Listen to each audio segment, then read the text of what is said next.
Hi Brendan, so you star in Live by Night as Thomas Coughlin, who is Ben Affleck's character's father. Can you tell me a bit about what it was like working with Ben Affleck, who was your co-star and director at the same time for this film? Yeah, it was great. It was great. As a director, he's very sure-footed. I love his movies anyway, and as an actor, he's right on top of it. So it was just professional and fun at the same time. The proper way to work. And then I was going to ask about, one thing that really struck me about the film was that we're so used to seeing you as an Irish gangster, you know, like in The General and Perrio's Bounty in the past. But in this film, you're very much on the side of law and order. Was that kind of a refreshing start for you, or? Well, I wasn't the guard. Yeah. Oh, that's true. That is a good point. Yeah. No, I've done a few cops and stuff. Yeah. I seem to do cops and gangsters, and mixes of both.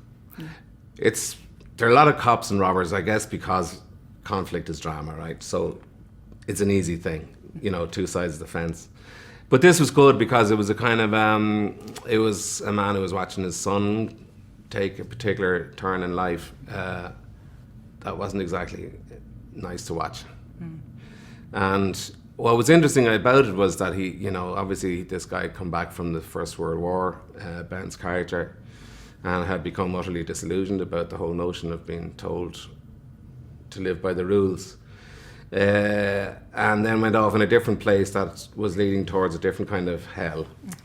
So all of that was complex enough. And, you know, all of these things about playing cops and gangsters, it's usually only a kind of a label that you try to get underneath and see what's going on with the man. Yeah.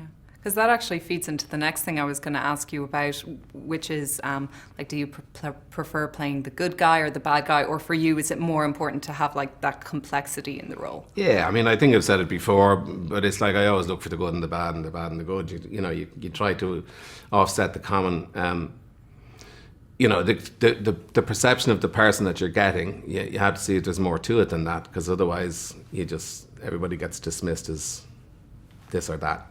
And in my experience, very few people are that way anyway. Very few people think that they're not the hero in their own story, you know, and that they're the good guy at some level. So yeah, you look for.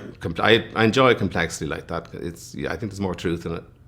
One thing I really like about Live by Night, and actually this feeds into, like, you know, the kind of roles you've had across your career. You know, you've been involved in some of the biggest Irish films in recent years, in historical kind of epics or dramas, much like this one, and then in big franchises, you know, like Harry Potter, Mission Impossible.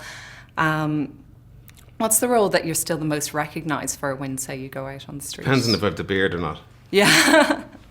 Yeah, and it depends on what's out or what something is watched, or, you know, if something's been on telly recently, or so it's an odd one. Yeah, I used to get Braveheart a lot when I had the beard on, but I did Calvary in the beard as well, so that means that's all shot now.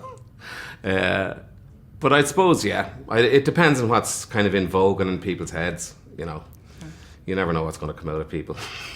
I have a younger sister who's a big fan of Harry Potter, so I promised her I'd ask what was it like working as Mad-Eye Moody, and is that a character you still recognise for? In the back of your head.